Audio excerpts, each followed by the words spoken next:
요한복음 20장 11절에서 18절의 말씀 같이 읽겠습니다. 마리아는 무덤 밖에 서서 울고 있더니 울면서 굽으려 무덤 안을 들여다보니 흰옷 입은 두 천사가 예수의 실체에 누웠던 곳에 하나는 머리편에 하나는 팔편에 앉았더라. 천사들이 이르되 여자여 어찌하여 우느냐 이르되 사람들이 내 주님을 옮겨다가 어디 두었는지 내가 알지 못함이니이다. 이 말을 하고 뒤로 돌이켜 예수께서 서 계신 것을 보았으나 예수신 줄은 알지 못하더라. 예수께서 이르시되 여자여 어찌하여 울며 누구를 찾느냐 하시니 마리아는 그가 동산직인 줄 알고 이르되 주여 당신이 옮겼거든 어디 두었는지 내게 이르소서 그리하면 내가 가져가리이다. 예수께서 마리아야 하시거늘 마리아가 돌이켜 히브리 말로 라보니 하니 이는 선생님이라는 말이라. 예수께서 이르시되 나를 붙들지 말라. 내가 아직 아버지께로 올라가지 아니하였노라. 너는 내 형제들에게 가서 이르되 내가 내 아버지 곧 너희 아버지 내 하나님 곧 너희 하나님께로 올라간다 하라 하시니 막달라 마리아가 가서 제자들에게 내가 주를 보았다 하고 또 주께서 자기에게 이렇게 말씀하셨다 이르니라. 아멘. 옆 사람과 인사합시다. 예수님 부활하셨습니다. 예수님 부활하셨습니다. 부활하셨습니다. 해마다 부활절이 되면은 여러 가지 것들을 우리가 생각을 합니다. 어렸을 때 부활절 생각을 해보면 새벽에 동산에 올라가서 새벽 예배를 드리는데 여자분들은 전부 흰 한복을 입고 이렇게 산에서 옹기종기 모여서 새벽 예배를 드리는 그러한 모습들을 지금도 생생하게 기억합니다. 근데 이렇게 세월이 흐르면서 부활절 예배 때 새벽에 동산에 올라가서 예배 드리는 전통이 사라지고 또 흰옷을 입는 그러한 전통도 사라지는 그런 모습들을 우리가 보게 되면서 부활의 의미도 우리 마음속에서 점점 퇴색되어 가고 있구나 하는 그런 생각을 하게 됩니다. 여러분들은 부활절을 맞이해서 가장 우선적으로 무엇을 생각하십니까? 그냥 예수님이 살아나셨다, 참 기쁘다, 다행이다 이런 생각들을 하십니까? 아니면 다른 종교에서는 부활절이라는 게 없는데 우리 기독교만 유일하게 부활절이 있어서 부활절이 있는 기독교를 믿는 것이 얼마나 큰 축복인가, 얼마나 큰 다행인가 그런 생각들도 할 수가 있겠죠. 다른 여러 가지 어떤 그런 생각들 속에서 부활이라고 하는 것은 생명입니다. 부활해서 생명을 제해버리면 하나의 의식이고 형식이고 절기에 끝날 뿐입니다. 여러분들이 십자가를 바라보면서 나무의 형태나 또 색깔이나 크기나 규모 이런 것들을 보면은 십자가를 본 것이 아닙니다. 십자가를 보았을 때 여러분들은 무엇을 봅니까? 예수의 생명을 보는 거예요. 모든 사물과 물질에는 생명이 들어있는 겁니다. 꽃에도 생명이 있고 또 그 작은 쌀 한 톨 속에서도 생명이 들어있고 겨자씨와 같은 작은 씨앗에서도 생명이 들어있는 거예요. 그런데 우리가 십자가를 보면서 생명을 보지 못한다면 그 십자가를 제대로 보지 못한 것이고 부활절을 생각하면서 예수의 생명이 내 안에 들어와서 영원한 생명을 나에게 주셨다고 하는 이 생명을 바라보지 못한다면 우리는 부활절을 헛되게 지키는 겁니다. 마치 달걀도 유정란과 무정란으로 나누듯이 생명이 있는 것과 생명이 없는 것으로 나뉘어지는 거란 말입니다. 여러분, 사람이 생명이 있으면 살아있는 것이고 생명이 없으면 죽은 것입니다. 종교도 생명이 있는 종교는 살아있는 종교고 생명이 없는 종교는 죽은 종교예요. 근데 우리 기독교는 부활의 종교이기 때문에 생명을 가진 종교입니다. 이 세상에서 생명보다 더 소중한 것이 어디 있습니까? 여러분, 돈이 중요합니까? 생명이 중요합니까? 둘 다 중요하죠. 생명이 중요합니다. 생명이 있고 돈이 있는 것이죠. 생명이 있고 자식도 있고 생명이 있고 이 세상이 있는 것이지, 내 생명이 없다면 이 세상의 아름다움이 무슨 의미가 있겠어요? 내 생명이 없다면 이 세상의 아름다운 음식이, 맛있는 음식이 무슨 의미가 있겠으며, 내 생명이 없다면 이 세상의 아름다운 꽃의 아름다움이 무슨 의미가 있겠어요? 그런데 우리 생명을 가진 그리스도인들이 정작 부활절을 통해서 생명을 찾지 못하고 그냥 하나의 형식과 절기로서 부활절을 생각한다고 한다면, 생명의 종교인 부활절을 생명 없는 종교로 만들어버리는 거예요. 여러분, 달걀도 무정란이 비싸요? 유정란이 비싸요? 전 잘 모르겠지만 상식적으로 생각할 때는 유정란이 비싸겠죠. 그러나 생김새와 맛은 다 똑같습니다. 근데 그 속에 뭐가 차이가 나요? 생명이 있느냐, 생명이 없느냐. 무정란 같은 경우 아무리 부활을 시키려고 노력을 해도 병아리가 되지 않습니다. 이 세상에 많은 유사 종교들이 있지만은 기독교를 흉내내고 그 다음에 생명이 있다고 얘기하지만, 본래적으로 부활을 부정하고 부활을 인정하지 않고 예수님의 다시 살아나심과 메시아 되심을 부정하는 종교는 무정란과 마찬가지예요. 근데 사람들은 그걸 분별할 줄 모릅니다. 달걀은 다 똑같은 건 줄 알죠. 쪄놓으면 다 똑같은 맛이니까. 그러나 살아있느냐 죽어있느냐는 생명이 있느냐 없느냐. 우리 예수 믿는 사람도 다 똑같이 교회 다니고 신앙 고백하고 찬송을 부르지만 그 속에 부활하신 예수의 생명이 있느냐 없느냐에 따라서 무정란 성도와 유정란 성도로 바뀌어진다, 나눠진단 말입니다. 꽃도 마찬가지고 식물도 마찬가지고 모든 우주 만물에 있는 모든 것들이 둘로 나뉘는 거예요. 생명을 가진 것과 생명을 갖지 못한 것. 근데 사람들은 아주 영리해가지고 아무리 사랑하는 남편, 사랑하는 아내, 사랑하는 자식이라 할지라도 죽으면 갖다 버리더라고. 갖다 태우든지. 왜? 생명이 없으니까. 생명이 없는 것은 무서운 것이 돼요. 그렇죠? 그래요, 안 그래요? 부부가 함께 같은 침대에서 잠을 자는데 남편이 죽었는데 부인이 옆에 잘 수 있어요? 어제까지 함께 자던 부부가 남편이 죽었는데 부인이 똑같이 잠을 잘 수 있습니까? 못해요. 왜 그렇습니까? 생명이 떠나간 그것은 하나의 물질이고 흉악한 어떤 그런 생명이 없는 그런 시체로 바뀌기 때문에 안타까워서 눈물을 흘릴지언정 같이 누워서 잠을 못 자는 거예요. 자식들은 무서워서 다 도망가죠. 이 차이가 뭐라고 생각하십니까? 생명이 있느냐 없느냐 차이. 여러분들에게 생명이 있어요 없어요? 생명이 있죠. 생물학적인 생명은 있지만은 부활하신 예수 그리스도의 생명의 능력이 내 안에 들어왔느냐, 부활하신 예수 그리스도의 생명을 내가 가지고 사느냐, 이것에 따라서 달라진다 그 말입니다. 그러니까 부활은 우리에게 뭘 줘요? 생명. 계란을 줘요? 뭘 줘요? 생명이요. 누구의 생명을 줍니까? 영원한 예수 그리스도의 생명을 주시는 거란 말이에요. 그러니까 부활절 하면 뭘 생각해야 돼요? 생명. 사회에서도 생명이라고 하는 개념을 제일 소중하게 생각해요. 그래서 생명신학이라는 것도 있어요. 생명신학.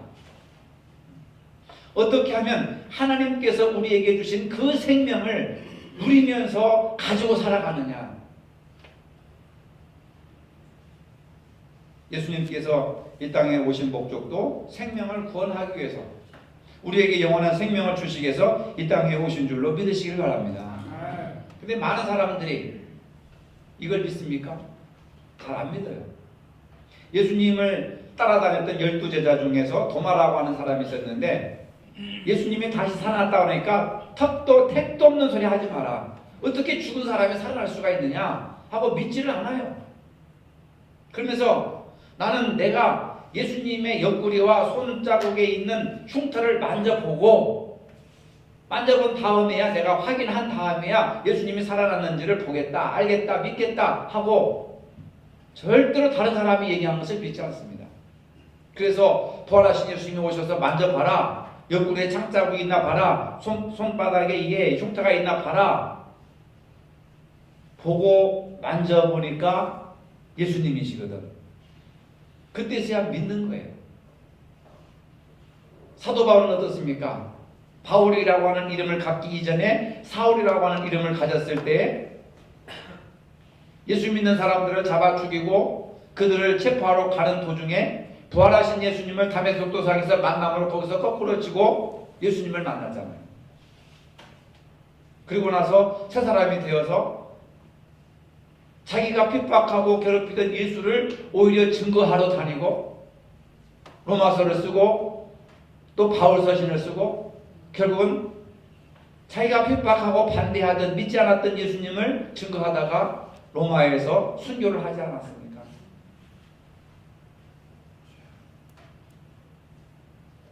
여러분, 생명의 능력이라고 하는 것은요, 이게 엄청난 겁니다. 예수 그리스도의 생명이 내 안에 들어와서 믿는 자들에게는 영생이 있지 않습니까? 그 생명이 내 속에 들어와서 예수의 생명이 내게서 나타나는 거예요. 옛날에는, 지금은 모르겠지만 지금은 이제 감나무를 심지만은 옛날에는 고염나무라고 하는 것이 있었죠. 고염나무 아십니까? 고염나무에다가 접을 붙여요. 저도 시골 교회에 있을 때 그런 것을 많이 해봤는데, 고염나무를 심어가지고 어느 정도 크면 그것을 딱 잘라버리고 거기에다가 감나무를 심어요. 그러면 그 원래는 고염나무인데 나중에 접붙인 곳에서 감이 열리게 됩니다. 그게 참 신비하잖아요. 고염나무가 고염을 맺어야 되는데 감을 맺어요. 감을. 왜 그래요? 연합해서 하나로 일치를 시켜서, 그래서 그 생명의 능력이 나타나는 거예요. 귤도 마찬가지였대요. 생자나무에다가 접붙여가지고 귤을 생산했다고 하더라고요. 그러니까 보세요, 여러분. 우리가 고염나무고 생자나무인데 예수 그리스도의 부활의 능력이 내 안에 나타남으로써 이제는 나의 과거가 죽어버리고 옛사람이 죽어버리고 누가 사는 거요? 내 안에 그리스도께서 사시는 것이라. 이게 믿는 자들의 능력이고 부활의 능력이고 구원의 능력이고 생명의 능력이신 줄로 믿으시기를 바랍니다. 근데 예수를 믿고 구원받았다고 하더라도 여전히 예수의 부활의 능력, 생명의 능력이 나타나지 않는다면 이건 실패한 거라. 감나무가 열릴 줄 알고 감나무를 접붙였는데 잘못해가지고 고염이 연다면은 이건 실패한 거죠. 이게 실패한 겁니다. 우리의 신앙의 실패가 뭐냐? 바로 예수 그리스도의 생명의 능력이 안 나타나는 것이 실패의 원인이라는 거예요. 그러니까 바울이 뭐라고 했습니까? 이제는 내가 사는 것이 아니라 내 안에 그리스도께서 사시는 것이다. 여러분 안에 그리스도께서 사십니까? 삭개오가 예수님을 영접하고 예수 그리스도의 삶을 살았습니다. 도마도 마찬가지고 바울도 마찬가지고요. 예수 그리스도의 삶을 살았다고 하는 겁니다. 그래서 예수님께서 잠자는 자들의 첫 열매라. 부활의 특성을 얘기하면서 잠자는 자들의 첫 열매라. 그러니까 우리는 열매란 말이에요. 누구의 열매요? 그리스도의 열매. 따라해봅시다. 그리스도의 열매. 그리스도의 열매. 그러면 그리스도의 열매면 그리스도의 성품이 나타나야 되잖아요. 성령의 9가지 열매, 사랑의 열매, 이런 성령의 성품들이 나타나야 되지 않습니까? 그때 우리는 여전히 열매를 맺기는 맺었는데 열매가 익지 못하고 별 상품 가치도 없고 그냥 쓴맛이 나고 향품도 안 나고 냄새도 안 나고 벌레만 잔뜩 먹은 그런 냄새를 풍기는 흉측한 열매를 가지고 있다고 한다면 아무 필요가 없어요. 하나님 나라에 아무 필요가 없는 존재가 됩니다. 그래서 농부가 씨앗을 뿌리고 농사를 짓는 것은 풍성한 열매를 많이 맺게 하여 농부이신 아버지를 기쁘게 해드리는 그런 역할을 하기 위해서 농사를 짓는 거예요. 예수님을 하나님이 부활시키신 것은 뭐냐면 나 이런 사람이다, 나 이런 하나님이다, 너희들 나를 내 앞에 굴복하라, 복종하라, 그런 권위를 내세우려고 하신 것이 아니라 죄로 인하여서 죽을 수밖에 없는 우리들에게 영원한 생명을 주셔서 하늘나라에서 영원한 삶을 누리도록 하기 위해서 예수님을 다시 살리신 거예요. 예수님이 활동하실 때 얼마나 많은 사람들을 살렸습니까? 여러분들, 예수님이 누구를 살렸어요? 유두구가 죽었다가 살아났고, 다비다가 살아났고, 나사로가 살아났고, 야이로의 딸이 살아났고, 나인성 과부의 딸이 살아났고, 수넴 여인의 아들이 살아났고, 구약에서는 사르밧 과부의 아들이 살아났고. 아이고, 성경에 그렇게 살아난 사람들이 많아. 나사로밖에 몰랐는데 수많은 사람들을 예수님이 살리셨어요. 그런데 그들은 어떻게 됐습니까? 그들은 또 다시 병들어 죽었습니다. 그렇죠? 나사로도 죽었습니다. 다 죽었습니다. 그런데 예수님이 죽었다가 살아나셔서 예수님은 나이 들어서 죽은 것이 아니에요. 부활하셔가지고 40일 동안 세상에 계시다가 하늘나라로 승천해버리셨습니다. 그리고 성령을 보내주셔서 성령을 믿도록, 성령께서 우리에게 역사하셔서 그러한 예수님을 믿도록 성령이 날마다 우리에게 이 예배를 통해서, 설교를 통해서, 그 다음에 여러분들의 깨달음을 통해서 예수님의 생명을 계속해서 공급해 주시는 거예요. 이게 성령의 역할입니다, 여러분. 그러니까 성령을 받으니까 제자들이 변하고 초대교회가 부흥하고 놀라운 역사가 일어나지 않습니까? 이 성령은 생명을 전해주는 영인 줄로 믿으시기 바랍니다. 이게 창세기에 나오는 거죠. 루아흐라고 해서 예수님이 흙으로 사람의 모양을 만들고 그 다음에 그 코에다가 생명을 불어넣는데 그 생명이 바로 루아흐라고 하는 히브리어로 쓰는 기운, 입김, 생기, 그게 바로 성령이란 말이에요. 그러니까 우리는 지금 성령으로 살아간다는 말입니다. 영적으로 사는 것은 뭡니까? 부활하신 예수님이 하늘로 올라가시고 성령을 우리에게 보내주셨는데 그게 오순절이잖아요. 부활하신 이후에 50일 만에 성령을 내려주셨다고 해서 오순절이라고 하고 성령 받은 사람들이 놀라운 역사를 행하지 않습니까? 초대교회가 부흥되지 않아요? 성령 받아서 스데반에 순교하지 않습니까? 복음을 전하지 않습니까? 이게 바로 부활하신 예수님의 생명의 능력이 영을 통해서 내 안에서 나타나는 겁니다. 이게 바로 생명의 신비한 능력이라고 하는 것을 알 수가 있습니다. 여러분들은 어떤 예수님을 믿고 있습니까? 그리고 부활절을 여러분들은 어떤 의미를 받아들이고 있습니까? 우리나라에 사형집행장에서 근무했던 박효진 장로님이 계시는데 그분이 간증하는 책을 썼고 동영상에도 그 간증이 굉장히 많이 있습니다. 지금은 우리 개신교에서 지은 교도소 소장으로 계시는데 전에 사형집행장에서 집행위원으로 이분이 교도관으로 30년 이상을 근무했어요. 은퇴하시고 그 다음에 이제 개신교 큰 교회에서 한국의 교도소를 지었는데 지금 거기 소장으로 계시는데 그분이 사형집행위원으로 있을 때 그 간증을 쓴 책을 본 적이 있는데 유두영이라고 하는 사람입니다. 이 사람은 아주 살인마예요.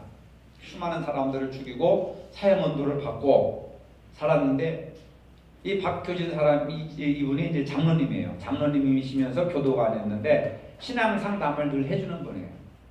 사형수들에게. 근데 만나지도 않고 만나주지도 않고 째려보고 생긴 것도 험악하게 생겨가지고 다른 사람들은 이렇게 멀리하는데 그래도 이분이 장로님이라 이 인생이 언제 죽을지 모르는데 이렇게 보내면 안 될 것 같아가지고 계속해서 전도를 해도 막무가내죠. 그 의무적으로 이렇게 한 달에 몇 번씩 상담하는 그런 시간이 있답니다. 프로그램이. 그래서 말을 안 하는 거예요. 사람을 여럿이 죽였으니 얼마나 강박하고 독한 마음을 가지고 있겠어요. 근데 어느 날 겨울에 추운 날 안 되겠다 싶어가지고 이 사람이 언제 죽을지 모르니까 그냥 막 끌어안고 막 기도를 하는 거예요. 근데 막 째려보더라는 거예요. 이렇게 기도하는데 얼마나 무섭겠어요. 사형수가 막 자기를 째려보고 있으니까. 그러나 마나 막 열심히 기도를 하는데 그냥 성령께서 뜨거움을 주시더라는 거예요. 그냥 그 사형수를 와락 끌어안고 그냥 기도를 하는데 그 뜨거운 눈물이 사형수의 손등에 이렇게 뚝뚝 떨어지는 거예요. 근데 놀랍게도요, 그 자리에서 이 사형수가 변화가 됩니다. 그래가지고 이제 계속해서 이런 신분을 뵙게 되는데 막 이 사람이 기도할 때마다 막 우는 거예요. 근데 대부분 사형을 이렇게 이제 언도 받을 때 사람들 되게 보면은 정신을 잃어버리고 이성을 마비해가지고 막 이상한 행동을 한대요. 그래가지고 막 이빨을 갈면서 거품을 불면서 막 바지에다가 소변도 넣고 대변도 싸고 막 그러면서 뒹굴고 미쳐버린다는 거예요. 사형장에 끌려갈 때 일반 사형수들은. 그분은 30년 이상 있었으니까 얼마나 많은 사형수들을 다 봤겠어요. 마지막 하는 모습들을. 아주 처참하고 비참합니다. 어떤 사람들은 막 억울하다고 이빨을 막 으드득 가면서 이빨이 다 부러진대요. 사형장에 끌려가면서. 그런데 대부분 많은 사람들이 예수를 믿고 변화가 된다는 겁니다. 그 사형장에서. 그러면서 이 유두영이라는 사람이 예수를 믿고 자기도 사형수들에게 전도를 하는 거예요. 죽을 준비 돼 있어? 그러면서 죽기 전에 빨리 예수 믿어 하면서 사형수들에게만 전도를 하는 거예요. 그런데 사형 집행 날이 되어서 유두영이도 끌려가는데 할렐루야 할렐루야 하면서 그냥 기쁨으로 끌려가는 거예요. 기쁨으로 걸어가는 거예요. 끌려가는 것이 아니라 걸어가는 거예요. 다른 사람들은 질질 끌려간답니다. 질질 끌려가는데 막 오줌을 질질 싼다는 거예요. 근데 이분은 당당하게 할렐루야 할렐루야 하면서 걸어가는데 이 박효진이라고 하는 장로님이, 교도관이 마지막 인사를 하면서 두영아 잘 가, 먼저 가 이런 말을 하는데 예 장로님 먼저 갑니다. 안녕히 계십시오 하고 당당하게 걸어가더라는 거예요. 사형장으로 걸어가더라는 거예요. 사형장에 도착해서 소장님이 이제 오늘 법무부 장관의 명령에 따라 유두영 씨의 사형을 집행합니다 하고 선고를 하면서 마지막 인정신문을 합니다. 이름, 출생년월일 인정신문을 끝내고 당신이 이런 제목으로 죽는다 하고 그 유두영이가 지은 제목을 쫙 이렇게 낭독을 한답니다. 근데 이 사람이 뭐라고 하냐면은 소장님 그 모든 죄를 제가 다 지었습니다. 제가 다 인정을 합니다. 그런데 제가 하나님을 알기 전에 지은 죄였습니다. 제가 하나님만 조금만 일찍 알았더라면은 그런 죄를 저지르지 않았을 것이고 오늘 이와 같이 사형의 형장의 이슬로 사라지지 않을 것인데 제가 늦게나마 하나님을 알고 내가 다 회개 기도를 해가지고 하나님께서 다 제 죄를 용서해 주셨습니다. 기억도 하지 않는다고 약속하셨습니다.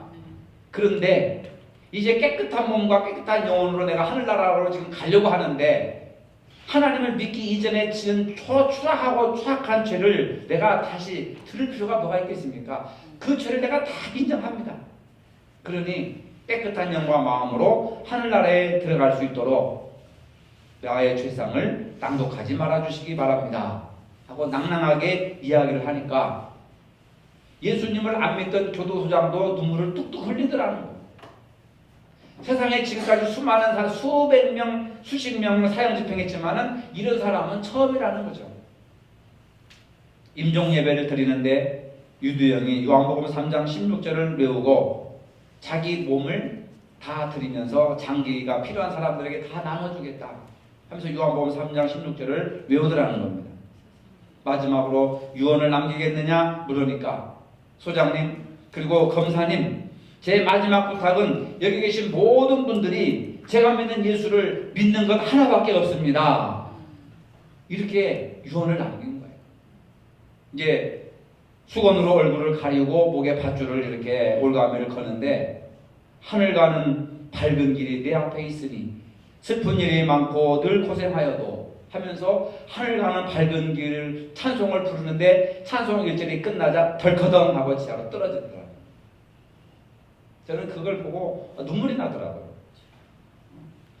살인죄를 지은 잔인무도한 유두영이 사형을 당하면서도 그렇게 기쁨으로 죽음을 맞이할 수 있는 이유가 무엇인가 도대체?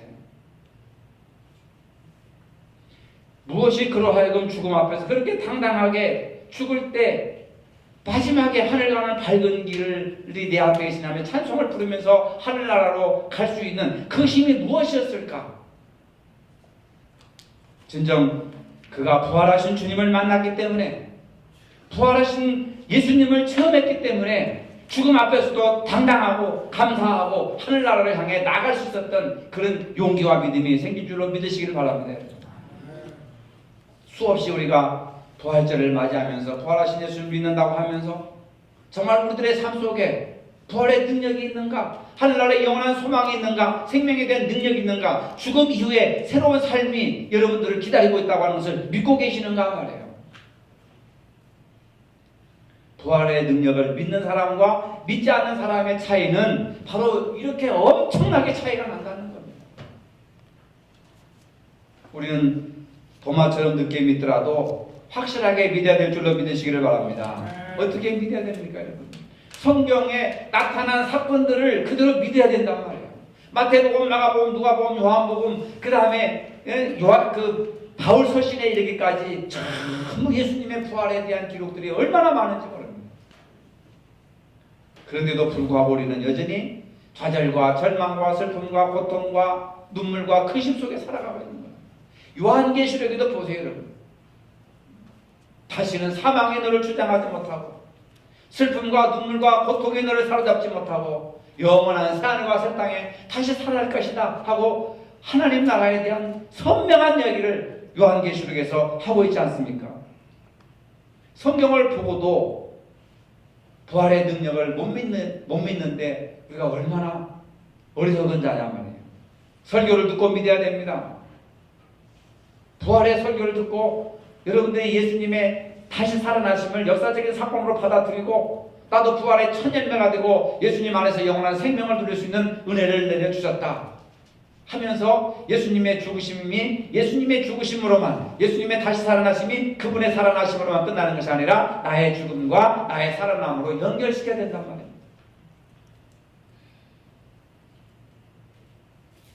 톨스토이의 부활이라고 하는 작품을 보면 몇 번 읽어보고 영화도 봤지만은 마지막에 그런 모습들이 나와요.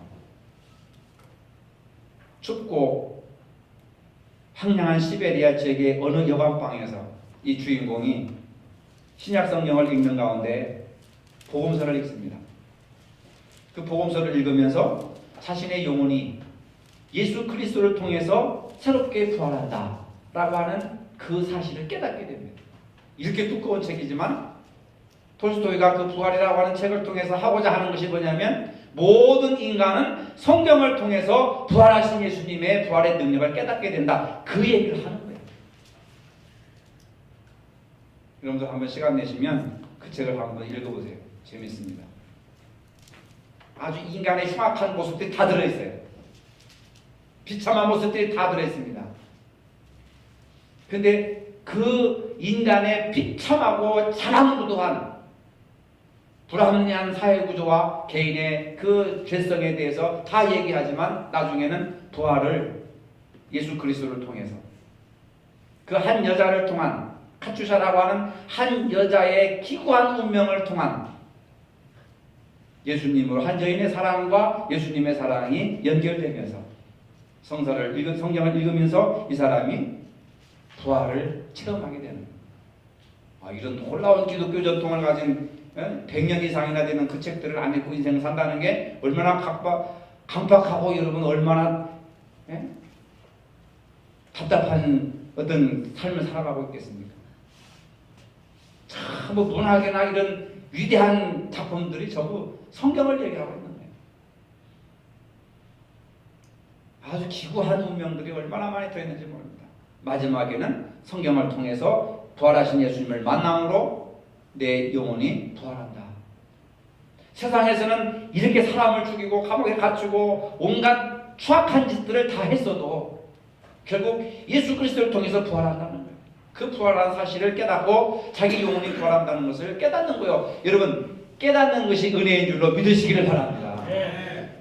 소설을 통해서든 시집을 통해서든 성경을 통해서든 그 다음에 설교를 통해서든 내 영혼이 예수 그리스도를 통해서 부활한다는 것을 믿는다면 이게 은혜란 말이에요.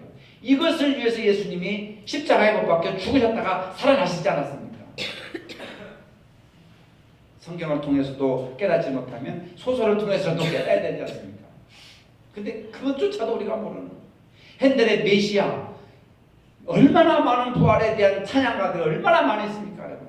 그 음악을 통해서라도 예수 그리스도께서 다시 살아나셔서 우리들에게 영원한 소망을 주셨다. 음악을 통해서 여러분들이 이 사실만 깨달아도 여러분 구원받는 거예요. 음악을 들으면서도 몰라, 소설을 읽으면서도 몰라, 시집을 읽으면서도 몰라, 설교를 들으면서도 몰라, 성경을 읽으면서도 몰라. 이건 심각한 문제가 있는 거예요. 열매를 맺지 못하는 그런 것이 아니겠습니까? 여러분, 서두에서 얘기했지만 부활은 생명입니다. 예수님의 생명이 내 안에 있고 내 삶 속에서 예수의 생명이 풍성하게 나타나는 그러한 삶을 살아가시는 여러분들 되시기를 주님의 이름으로 축복합니다. 거룩하신 주님, 우리에게 영원한 생명을 주시기 위해서 무덤에서 부활하신 주님, 그러므로 우리에게 영원한 생명을 주신 주님, 이 사실을 믿고 세상에 나가 부활의 생명의 삶을 사는 저희들이 될 수 있도록 인도하여 주시옵소서. 예수님의 이름으로 기도합니다. 아멘. 이제는 우리 주 예수 그리스도의 은혜와 하나님 아버지의 무한하신 사랑과 성령의 교통하심이 부활하신 주님을 만남으로 부활의 삶을 살기를 원하는 사랑하는 모든 성도들 머리에 이제로부터 영원토록 함께 하시기를 축원하옵나이다. 아멘.